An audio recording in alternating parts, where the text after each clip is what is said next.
Yo, welcome back to another episode of the Diaries, episode 37.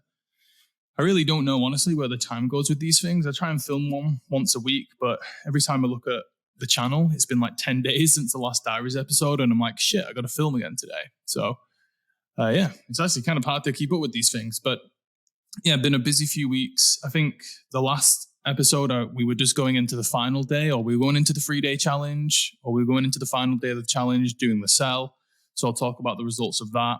And then just had a load of other stuff going on with different businesses as well. In the middle of a big client launch right now. Last year we did about 600K cash collected and about $1 million in total sales. For that client in the space of like a month. So we want to beat that this time. So that's going on right now. So we're super busy with that. And then had lots of different other stuff going on as well. Also on Sunday, I competed in a Hyrox competition, which I only registered for the Monday before. So I had like 6 days before I registered for it. And that actually took up a lot of mental capacity last week. Because I was shitting myself a little bit because I hadn't trained for it and I wasn't prepared for it. And I'll actually talk about that in a second because, it's not a fitness channel, but it's actually relevant to what I had in my mind to speak about today. But obviously the main thing to speak about is obviously the 3-day challenge. So it didn't actually go very well. We probably made anywhere between between 10 to 15K from the challenge, which wasn't that good. It was very disappointing, actually. I would have loved to have done double, triple that. And it was interesting because this time we had the most registrants we've ever had. We had 3,000 registrants. The one in November, we had like 1,200 confirmed registrants, and we made more money. There's a few reasons why. I think the short rate was like 15%, which is decent. But then, by day 2 and day 3, it felt like we had the same amount of people on live that we did on the previous challenges when we had like at least half the registrants. So that was pretty disappointing. But what's interesting is that the feedback we got from the actual 3-day event was incredible and by far the best we've ever had. People like just emailing and messaging in saying like how amazing the content was and how much they loved it. And the Facebook group was more engaged than ever. And the feedback that we got was great. But, good, like just because someone says something's valuable doesn't mean they're going to buy from you. So maybe the content was too valuable because maybe people got enough breakthroughs and enough value from the free event that they didn't feel the need to register for the challenge. But I'll be honest, the content was very similar to the one that we did in November. It didn't really change that much. So I don't know. Yeah, so that was like the frustrating part, is that everyone's saying how amazing it is, but obviously no one's buying, right? So there's obviously a disconnect there in terms of like what we're presenting. We're giving away too much. We're not framing stuff in the right way. We're not tackling the right beliefs. So if we are to ever do it again, then we would definitely need to rethink the whole content. Another thing as well is potential of audience fatigue. So we've been doing this company for about a year now, and we've been just basically mainly just selling the main program. We have a few low ticket stuff, but obviously anytime we do a live event like this or a webinar, we sell the program. And we've done free live events, like free challenges. And we've done maybe like 3 or 4 webinars in the past year. So maybe that's too much, because when we got to the actual sell, and we do similar kind of like your standard webinar sell where, we'll introduce the program and then we'll talk about the value inside quickly and then we'll do the price drop. So like standard webinar stuff. And even before we got to the sell, people were like, oh yeah, I can't afford it. And they were naming the program before even being like, oh, I can't afford it. It's too expensive for me. So I felt like a lot of people on the actual live had already seen the offer before. So maybe that was a mistake, releasing the exact offer. We do try and add like a few bonuses to make it a little bit different compared to if someone just buys regularly, but we clearly haven't differentiated it enough. So that was like a big learning point. And then, yeah, obviously, like I said, we've been doing this for like a year now, mainly promoted the same program. And mainly it's been organic, which means maybe right now the audience has seen the offer not too much, but again, we just maybe need to frame things differently. That being said, like I've said on the previous videos in this series, is that what's even more confusing is that our audience has grown over the last couple of months since the last challenge. It's over the past 12 months, our content and our audience has stayed fairly similar. We've had a little bit of growth. But like I mentioned on the previous videos, like over the last few months, we've had viral videos. We've had thousands of new Instagram followers, maybe like 5 to 10,000. We've had quite a few on YouTube as well. So it's actually very confusing because that would make you think that we would have more new people in the ecosystem. So that's even why we were super excited to do this challenge, because we were like, we've got loads of new leads who have never seen the offer before. But it didn't turn out that way. And I'm still, honestly, I actually don't know the answer, which is annoying because sometimes you want to look at something and analyze something and very clearly see what the issue is and be like, hey, this is a bottleneck. But, audience fatigue doesn't make too much sense because over the last 60 days, we've had more new people follow us and join our email list than we have, over the course of the last year. So we should have more new people, which doesn't make sense. Then it's like, oh, you're giving too much value in the content over the 3 days. But the content was very similar to the content that we did in November. And, that had decent conversion. So a lot of my theories and, assumptions on why stuff didn't work doesn't actually make sense given the wider context. So I'm still honestly trying to figure it out. I actually don't know, but we are going to try and change up strategy a little bit. We're not going to do like a free challenge for a while. And when we do it, we might make it a paid one and test it out that way. So yeah, we got lots of different ideas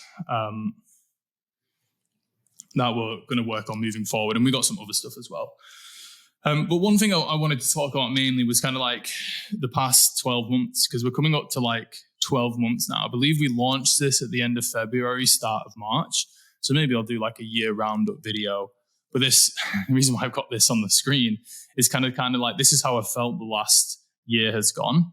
So we started off pretty strong. I think we started off with like a 20 or a 30K a month, which I don't know. For a brand new business, I thought it was okay. Some people will look at 30K a month and say that is shit. Fair enough. I don't think it's life-changing money, but it was nice to start a new company and do like 20 to 30K. Again, I wanted to do more than that. I actually remember at this point was very disappointed. I thought we were going to do like 50 to 100K. We didn't do that, but it was still, a decent start. But ever since then, we've really failed to build on it in terms of we've kind of been stuck around that 10 to 20, pushing 30K per month over the past year. And it's really just been dependent on when we've done one of these free challenges, whether we made the money. So it's kind of just been pretty much steady, and it's fine. We've done, 6 figures and low 6 figures in profit, but, 100 plus K in profit over the first 12 months, which again, some people would say it's good. I'm honestly pretty disappointed in it. But yeah, it is what it is. So, the reason I'm saying this is insanity is the, definition of insanity, doing the same thing over and over again and expecting a different result. Even though we have tested lots of stuff over the past year, we still have kind of followed the same format of we sell some low ticket stuff, we upsell them onto the higher ticket program, and we do a challenge or a webinar every few months to sell. And I think if we just did that again for the next 12 months, we'll probably experience the same thing. Unless our content goes super viral and we get millions of new subscribers, then obviously that's a cheat code, right? Even if you have a shit funnel or an old funnel, you're still going to make loads of money if you have, millions of new people see the offer. So that would be the only way, I think, if we continued doing everything exactly the same, it's the only way we would get stupid growth, which is kind of what I want here. I want us to kind of shoot up. Is it only if we get tons of new followers, which is obviously not something you can predict or you can control. So yeah, we're going to be basically working on a few different stuff and just changing up different. I don't know why I'm looking at the time because I've got nowhere to be. Just trying different strategies because I don't want this same graph, if you can call it a graph. I don't want the same thing to happen again over the next 12 months. So. It's something, we're going to be working on to test lots of different new stuff moving forward. And that's the the best feeling in business is when you're growing and in momentum. It doesn't even matter like what the numbers are. If you are growing and you're improving, and from a monetary standpoint, you're making more and more money each month, even if it's not that much more, or even if in the total it's not that much money, it's still like an amazing place to be. What sucks is not being in momentum. So it's not about, for me, it's not about like, because like the profit from this business, I don't spend it, I don't pay myself out like the money. Like I don't technically need the money from this business. Not that I'm fucking, a multimillionaire or anything like that, but obviously I have other businesses that fund my lifestyle. So it's not like I'm desperate for this so I can go and spend money on my life. But so what I really strive for in business is momentum. That's when I'm at my happiest, my most fulfilled, when I feel the most purpose, when I wake up in the morning and feel the most excited, is when I'm in momentum. And it's been, I'd say like, it's not been hard to motivate myself to work on this business, but it's a little bit demoralizing, when you put a lot of effort into something and you keep getting the same result. So that's why like I'm really determined to change up the strategy moving forward, because I think a 12-month point is a good reflection point, and we're coming up to that 12 months now, and it's a good time to like analyze everything and say, right now, again, some people watching this would be like, Sam, I'd take like a 6-figure profit business in its first 12 months. But obviously our goals for that is a little bit bigger. So yeah, and that's why actually I wanted to talk about the Hyrox competition, because what I friggin' love, and I'm not like an athlete or anything, obviously, I just train in the gym and, been doing some 5Ks and stuff recently. But I do love the gym, and I've been going to the gym for like I'm fucking old now. So like 15 years, which is nuts. But it is a huge part of my identity. And what I fucking love about the gym is that you can create your own momentum. And in business, you can't, because I can put in the work and I can show up every single day. But if I'm not, there's other elements at play, right? There's the customer, there's competitors, there's the market. And I'm not trying to make excuses. Obviously, if you do continue to show up, you can create your own momentum in business, but it's not as quick. You're not in control of how quick. Like, just because I decide to do something doesn't mean that, it's going to work or it's going to create momentum or create results. You got to keep going. What I fucking love about fitness and like weightlifting or just going to the gym is that you can very quickly build momentum. Like if I go to the gym and I say, I'm going to like train 5 days a week and I'm going to eat less than X amount of calories, I'm going to lose weight. I'm going to get leaner. You're going to see my fucking abs, right? Like it's just guaranteed.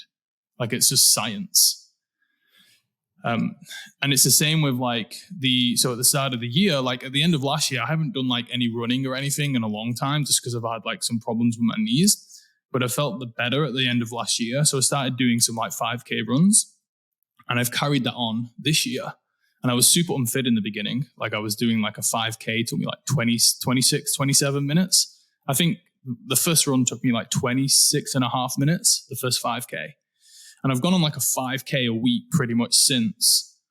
And I've already got it down to like 22 and a half, which was kind of my goal for the quarter, to run a 5K in under 22 and a half. I don't know if that's like it's not super impressive, but it's like, I think it's like a decent level of fitness. It's not like the best time in the world. I'm very aware of that. But considering I've only done like 4 or 5 5Ks, maybe a few more. Yeah, probably like 4 or 5, 6 5Ks. And I've shaved off 4 minutes of my 5K time. And that's because I am able to very quickly and easily build momentum by just doing the thing. And it's not reliant on anything else. It's just purely, if I show up and do this thing, I'm going to build momentum and I'm going to get better. I'm going to feel fitter. So that's why I like absolutely love fitness, because it's so easy to get results. I know other people have challenges with it, but like it is actually a very simple thing. And that's why like the Hyrox thing was interesting for me, because I struggled with the Hyrox because I didn't train for it, obviously. And I don't do that type of training. Traditionally, I've just done literally weightlifting stuff. And Hyrox is obviously a completely different beast.